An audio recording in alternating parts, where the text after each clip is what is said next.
Welcome to another installment of Parent Perspective, a video series designed to educate and assist parents, guardians, and family members of our current Arkansas Tech University students. We know you play a huge part in the success of your student, and we want you to be a part of this process until we get them to graduation. We hope that through these videos that we offer, we are able to provide you some insight into the academic and social life of your student. To provide us some detail on that, we bring in Dr. Jason Warnick, the Assistant Vice President for Student Success at Arkansas Tech University. Dr. Warnick, thank you for being here. Oh, thank you for having me. Well, as you know, we are trying to paint a picture of certain departments and things that ongoings of our university. And student success is obviously a huge part of what we do. This is a unique position that you have, and so I want to try to help parents understand what your role is and what your office, your departments are doing. Well, when we started this office about 3 years ago, it came from the strategic planning process. Our university developed a new strategic plan, and one of the key components of that was to increase our graduation rate on campus.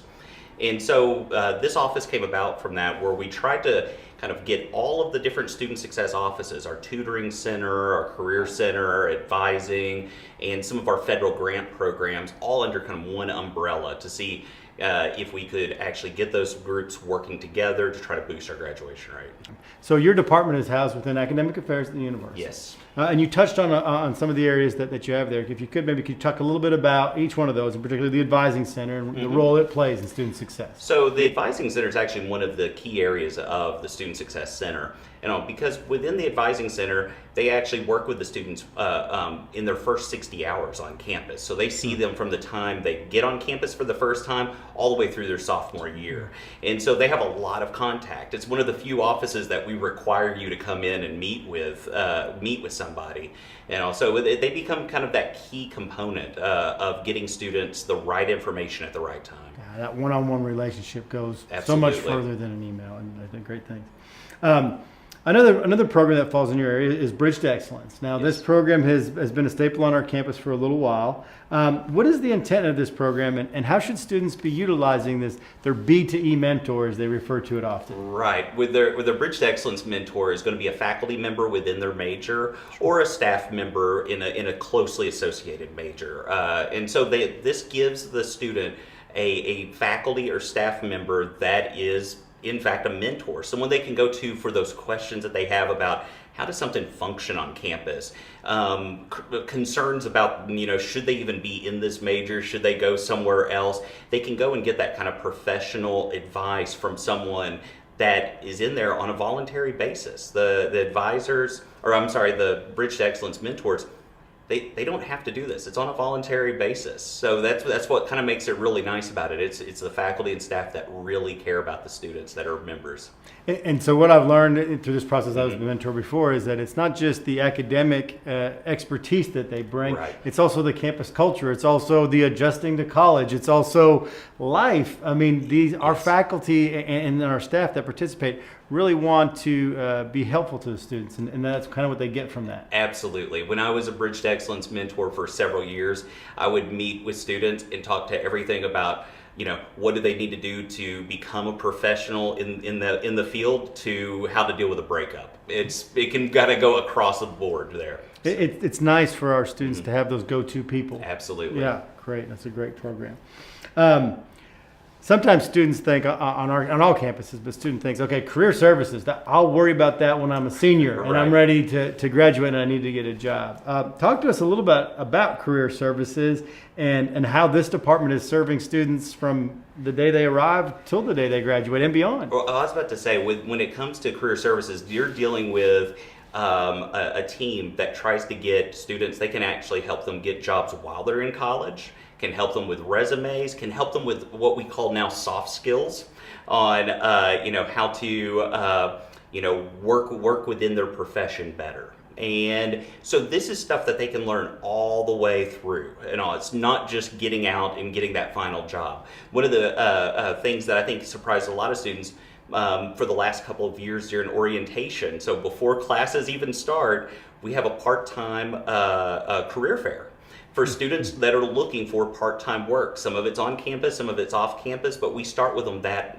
early. Sure.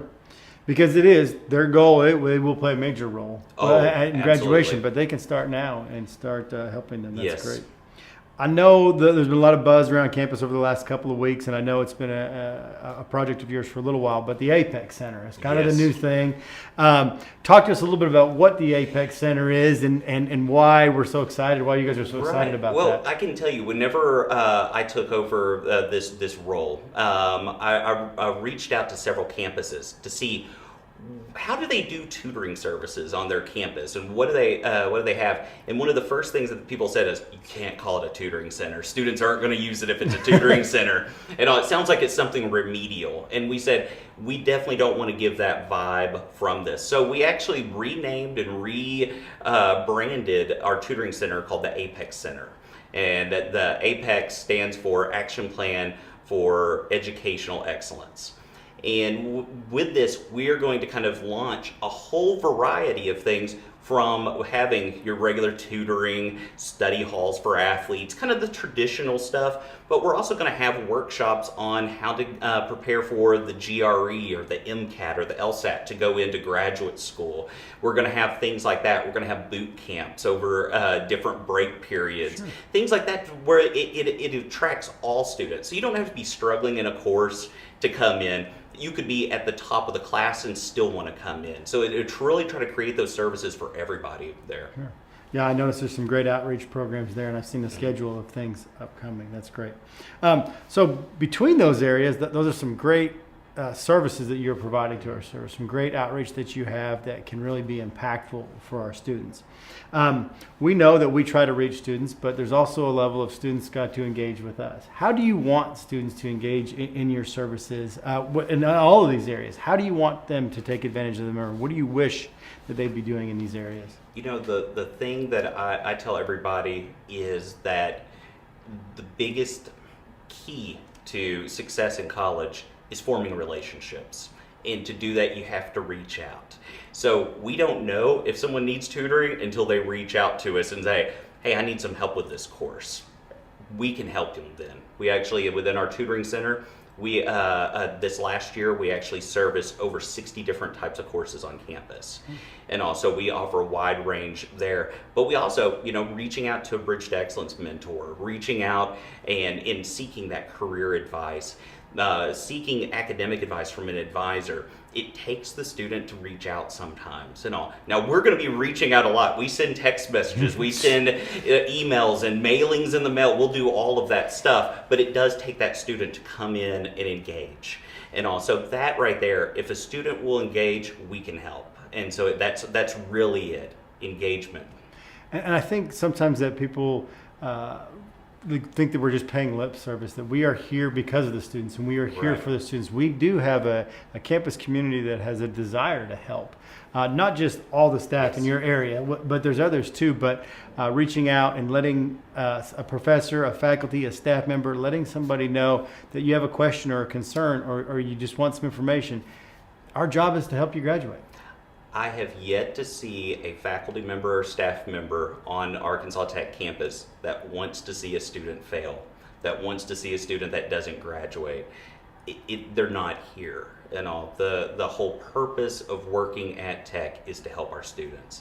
And so from my office to your office to every faculty member, up and down every major you can think of, we're here to help. And so it really is, if the student needs help, all they have to do is ask. We have the services to be able to help them. Well, one of the unique things I think about your office and your position is that you have the classroom background. You've been a professor for a few years. And but you're taking the research that's out there on students and across the nation. You're taking the needs and the desires of our faculty and what they're seeing in the classroom, and then you're looking at our student demographics, and you're bundling all that to try to provide the best support and service for our students. So that's a big task, and I'm sure that you get a lot of great information from that, and it's exciting to try to connect those dots. Yeah, people kind of joke with me because in meetings I'll pull out graphs and numbers nonstop because you really do have to look at every major population and subpopulation of students. Every student comes in with their own unique kind of needs. and to try to find what those needs are in total so that we can help those students. It's a pretty big challenge, but it's an exciting challenge, and trying to get it to where we help as many students as possible. It's a fun task. And you got some great staff, and we'll share on the website there. You can peruse through and see the different departments and the staff doing some great work. But I did mention that I wanted to go back to that. You have been you're a professor here, and so you've seen some amazing students. You've seen some maybe still striving to be amazing. But in your years of teaching here at Arkansas Tech, what are the characteristics that you would go to is to describe what a successful student is? You know, to me, a successful student is one that finds something that they care about. And that's going to be different for every student. And I know whenever I was going through, I love the course material. I wanted to get in and work in a laboratory, and that was my thing. But I've seen students that go, I need to take these classes because I want to go on and study this other thing. They may not be interested in what they're studying right there, but they care about that final product, or they care about going off and working in the Peace Corps or in an internship or something like that. But finding something that they care about, finding that student group that gives them energy, something like that, is that caring. The students that I worry about the most are the ones that just don't care. They just go back to their dorm room, don't engage, and are kind of absent. Those are the ones I really worry about, because if you can find something that student cares about, you can make them successful. You can show them the importance. And so it is finding something they care about. So I always tell students, get involved. Find a student group, a church group, an athletic activity, something that you read that you like in class. Ask the professor for more readings in that area. Something like that. Finding something to care about. That's the key. And you've seen it, and I've seen it. That people get there at different stages. Oh, absolutely. And so as for parents, it can maybe be frustrating sometimes. It doesn't maybe happen right away. And I've seen some of our most successful graduates change their major and stayed an extra 2 years because they were juniors and they didn't find that. Right. We want to guide them and push them and support them, but those things are going to become natural. Exactly. And the key to it is just get them engaged. They will find something that they care about. Just keep them engaged in it. And it may not happen that first year. It may not happen until the fourth year. Hopefully not until the fifth or sixth. But that it may require that. But help them kind of shape those interests, encourage them, get those students engaged early, and just continuously and all. What I always say is when you see that student that doesn't want to go home on breaks because they have something that they're still doing, that's when you know that they're going to be successful. Sure. Great. Well, thank you for visiting with us. Well, thank you for having me. We appreciate what your office is doing and all the departments and what they're doing with that. And we'll learn a little bit more about that. We'll post up on the website, the link to the website. But in further episodes, we'll talk a little bit more in detail about those things. So thank you again. We appreciate you joining us today, and we look forward to visiting you next time on our next episode of Parent Perspective. Have a great day.